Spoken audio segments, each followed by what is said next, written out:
নমস্কার বন্ধুরা, রূপাস কিচেনে সবাইকে স্বাগতম। আজকের রেসিপি দারুণ স্বাদের সুজির ভাপা পিঠে কম সময়ের মধ্যে তৈরি করে নেওয়া যায়। তাহলে চলুন রেসিপিটি দেখে নেওয়া যাক। শুরু থেকে শেষ পর্যন্ত দেখার জন্য আপনাদের কাছে অনুরোধ রইল। প্রথমে গ্যাসের ওপর একটা কড়া বসিয়ে তার মধ্যে দিয়ে দেব একটা মিডিয়াম সাইজের বাটির 1 বাটি নারকেল কোড়া আর ওই বাটিরই হাফ বাটি খেজুরের গুড়, মানে যতটা নারকেল নিয়েছি তার হাফ খেজুরের গুড় নিয়েছি। আপনারা চাইলে চিনি দিয়েও করতে পারেন। নারকেলটা গুড়ের সঙ্গে ভালো করে মিশিয়ে নিয়ে গ্যাসের ফ্লেমটা মিডিয়ামে করে মিশ্রণটাকে শুকনো শুকনো করে নিতে হবে। আমি এখানে নারকেলটা কুড়িয়ে নিয়ে তারপর মিক্সিতে পেস্ট করে নিয়েছি। আপনারা চাইলে না পেস্ট করেও করতে পারেন।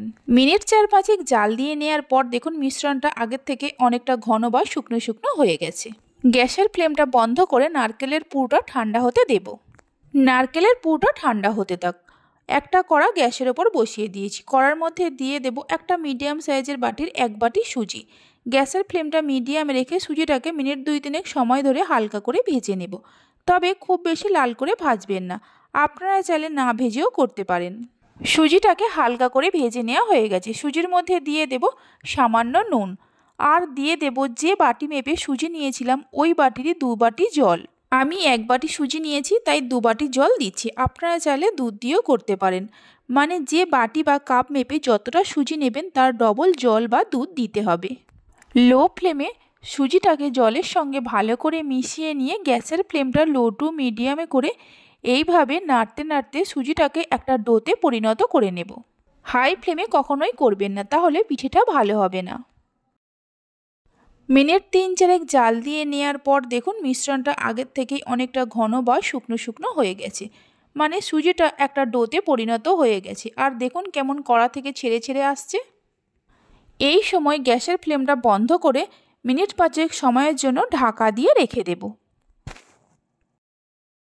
5 মিনিট পর ঢাকা খুলে সুজির ডোটা একটা প্লেটের মধ্যে নামিয়ে নেব।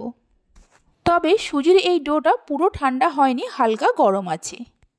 এবার এর মধ্যে হাফ টেবিল চামচ ঘি দিয়ে সুজির ডোটাকে ভালো করে মেখে নিতে হবে মিনিট 2-3 সময় ধরে। সুজির এই ডোটাকে একটু ভালো করে মেখে নিতে হবে। হালকা গরম থাকতে থাকতে মাখতে হবে, পুরো ঠান্ডা হলে ভালো করে মাখা যাবে না। সুজির ডোটাকে ভালো করে মেখে নেওয়া হয়ে গেছে। এবার এই সুজির ডো থেকে মিডিয়াম সাইজের লেচি কেটে নিয়ে লেচিটাকে প্রথমে হাতের মধ্যে গোল করে নেব। গোল করে নেওয়ার পর এইভাবে 2 হাত দিয়ে একটা বাটির শেপে গড়ে নেব। লেচিগুলো আপনারা নিজেদের ইচ্ছে মতো কাটতে পারেন, ছোট বড়, মানে আপনারা যেমন সাইজের পিঠে বানাবেন সেই মতো। আমি এখানে মিডিয়াম সাইজের বানাচ্ছি। এই রকম বাটির মতো করে নেওয়ার পর মাঝখানে কিছুটা করে নারকেলের পুর দিয়ে দেব। নারকেলের পুরটা আপনারা কম বেশি করে দিতে পারেন।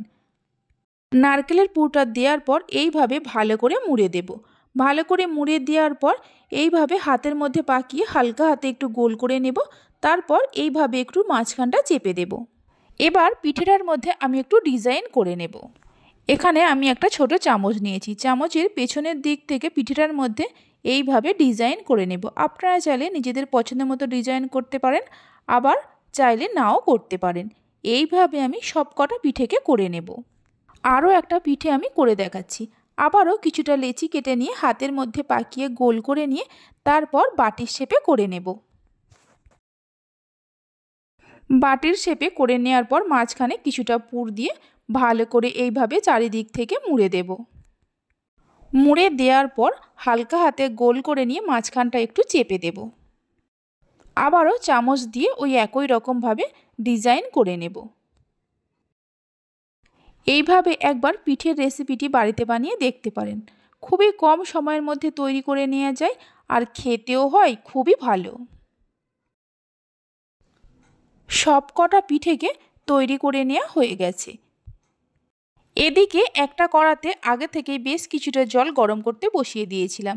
জলটা ফুটতে শুরু করলেই কড়ার ওপরে এইরকম একটা ছিদ্রযুক্ত থালা বসিয়ে দেব। থালার মধ্যে ভালো করে তেল ব্রাশ করে নেব। আপনারা চাইলে ঘি ব্রাশ করেও নিতে পারেন। ছিদ্রযুক্ত থালার ওপরে পিঠেগুলো দিয়ে গ্যাসের ফ্লেমটা মিডিয়ামে করে 8 থেকে 10 মিনিটের জন্য ভাপিয়ে নেব। 10 মিনিট পর ঢাকা খুলে দেখাচ্ছি। দেখুন পিঠেগুলো একদম তৈরি হয়ে গেছে। গ্যাসের ফ্লেমটা বন্ধ করে এইভাবে মিনিট 5 সময় রেখে দেব, মানে পিঠেগুলো একটু ঠান্ডা হতে দেব। পিঠেগুলো ঠান্ডা হয়ে যাওয়ার পর একটা প্লেটের মধ্যে সার্ভ করে নেব। পুরো ঠান্ডা হয়নি, হালকা গরম থাকতে থাকতেই একটা প্লেটের মধ্যে সার্ভ করে নিচ্ছি। এই পিঠেগুলো খুবই নরম তুলতুলে হয়। একটা পিঠেকে আমি কেটে দেখাচ্ছি, দেখুন পিঠেগুলো কত সুন্দর হয়েছে। আজকে আমার এই রেসিপিটি যদি আপনাদের ভালো লেগে থাকে অবশ্যই একটা লাইক করবেন আর আমাকে কমেন্ট করে জানাবেন। ভালো লাগলে চ্যানেলটি সাবস্ক্রাইব করে পাশে থাকা বেল আইকনটি প্রেস করবেন। আপনারা সবাই ভালো থাকবেন, সুস্থ থাকবেন। ধন্যবাদ।